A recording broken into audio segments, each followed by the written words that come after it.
Bonjour,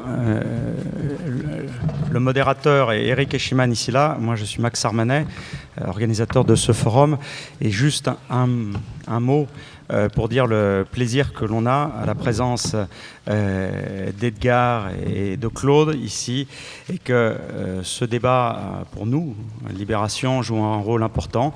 Nous lui avons donné pour titre le titre du forum, et c'est vrai que de créer un débat, un forum démocratique, participatif, pluraliste, c'est vrai que ça renvoie à des travaux qui ont été faits, à l'engagement d'une réflexion, du reste qui a accompagné Libération dans son histoire, à un moment qui s'est intitulé Socialisme ou barbarie.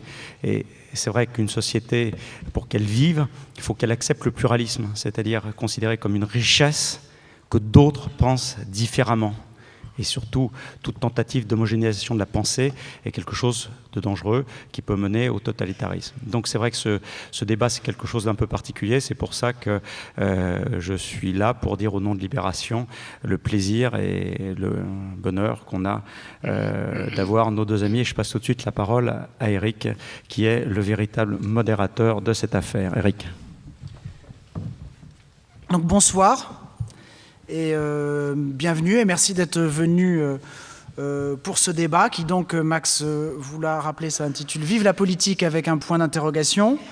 Donc un débat un peu particulier puisque ça reprend le thème, un peu le thème général qu'on a choisi pour chapeauter l'ensemble de ce forum, à cette nuance près que le thème du forum c'est « Vive la politique » avec un point d'exclamation. C'était d'ailleurs l'une de Libération hier matin. Et que là, aujourd'hui, ça sera qu'est-ce que la politique avec un point d'interrogation, ce qui met peut-être déjà une petite distance, une nuance, une réserve dans laquelle se loge peut-être ce qu'on sent tous, je pense, c'est-à-dire à la fois que la politique ça reste le lieu vivant de la société, de la cité, du vivre ensemble, mais qu'en même temps, la politique, c'est aussi parfois ce qui provoque la lassitude, parfois la fatigue, parfois même le dégoût. Si ce n'était que ça, à quoi bon? Tout ça pour ça. Je pense qu'on a tous ressenti ça. Et que donc c'est dans cette contradiction que va, je pense, se dérouler notre débat. Donc pour ce sujet exceptionnel, deux invités exceptionnels, deux grandes figures du monde intellectuel français. On est vraiment de très grandes figures. On est vraiment très fiers et très heureux qu'ils aient accepté de venir, qu'ils aient fait le déplacement depuis Paris. Donc, à ma gauche, Edgar Morin.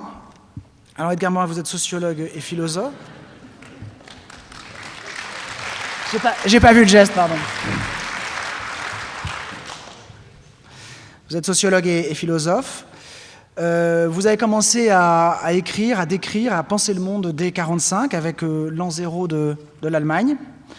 Vous êtes entré au CNRS, vous êtes devenu célèbre en vous intéressant à des sujets auxquels la recherche, à l'époque, ne s'intéressait guère. Il y a cette étude pluridisciplinaire sur une commune de Bretagne qui s'appelait les Métamorphoses de Plodomé, c'est bien ça ? Puis la rumeur d'Orléans. Vous avez aussi eu un important travail théorique avec votre méthode, des recherches conséquentes. Vous êtes aussi un militant infatigable, vous êtes souvent intervenu dans le débat public, depuis la guerre d'Algérie jusqu'à récemment sur l'écologie, par exemple. Dans le texte qu'on vous avait demandé de rédiger pour ce débat, vous nous dites qu'il faut régénérer la politique et il faut une terre-patrie. Alors, vous nous parlerez de cela. Claude Lefort, vous êtes philosophe. Vous aussi, vous êtes entré dans la vie intellectuelle dans l'immédiate après-guerre, puisque vous avez fondé en 1947 avec Cornelius Castoriadis la revue Socialisme ou Barbarie, et non pas Socialisme et Barbarie, comme on le dit trop souvent. Parce qu'évidemment, ça n'a pas le même sens. Mais c'est un lapsus qu'on fait très souvent. Donc Socialisme ou Barbarie, qui a mené un travail en profondeur sur le stalinisme comme capitalisme d'État. Vous avez ensuite... vous nuancerez. Vous avez ensuite, mais c'est juste pour rappeler un petit peu le cadre, vous avez ensuite écrit sur Machiavel, sur Solzhenitsyn, et puis avec Edgar Morin, donc c'est des retrouvailles, mais enfin j'imagine que vous ne vous étiez pas perdu de vue depuis, mais avec Edgar Morin et Cornelius Castoriadis, en 68, vous aviez écrit un livre sur les événements qui s'appelait La Brèche.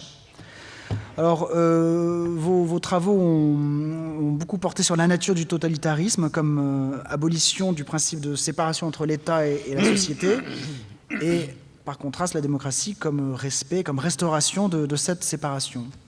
Alors aujourd'hui, je vous cite, vous dites que l'exigence de distinguer le politique et la politique et d'examiner leurs relations importe tout particulièrement dans la conjoncture actuelle au lendemain d'élections qui ont fait apparaître un nouveau mode de gouvernement. Alors je vais peut-être commencer par vous, Claude Lefort. Pourquoi en ce moment particulièrement? Quelle est l'urgence de distinguer la politique du politique? En 2 mots, pourquoi j'ai écrit dans la conjoncture actuelle, ce débat s'impose d'autant plus. Je crois que je n'ai pas beaucoup à expliquer des raisons. C'est que depuis longtemps, périodiquement, on répète que la société est dépolitisée. D'ailleurs, avant de venir ici, comme je disais à un ami que j'avais l'intention de faire un éloge de la politique, il m'a répondu « Ah, mais éloge de la politique, c'est le titre d'un texte de Roger Vaillant. » Roger Vaillant fut un écrivain fort connu à son époque, qui avait été d'abord communiste et qui a quitté le parti. Et Roger Vaillant avait écrit effectivement un texte intitulé « Éloge de la politique » dans lequel il disait que, en parlant du temps où il écrivait, c'est-à-dire en 1964, il disait « Jamais le peuple français de mémoire d'homme n'a été aussi dépolitisé qu'à présent. » Bon. Alors ça, sans remonter si loin, combien de fois avons entendu parler du danger de cet état de dépolitisation qui est celui de la France.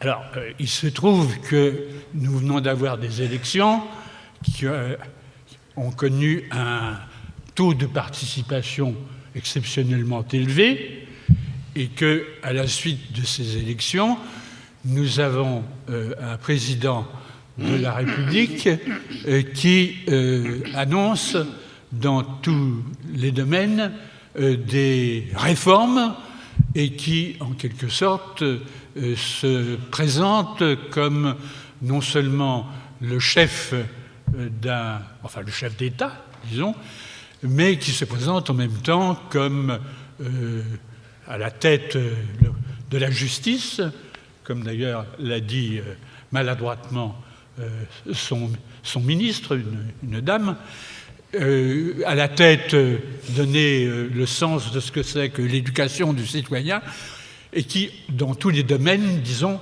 affirme ou prétend affirmer sa présence et son action.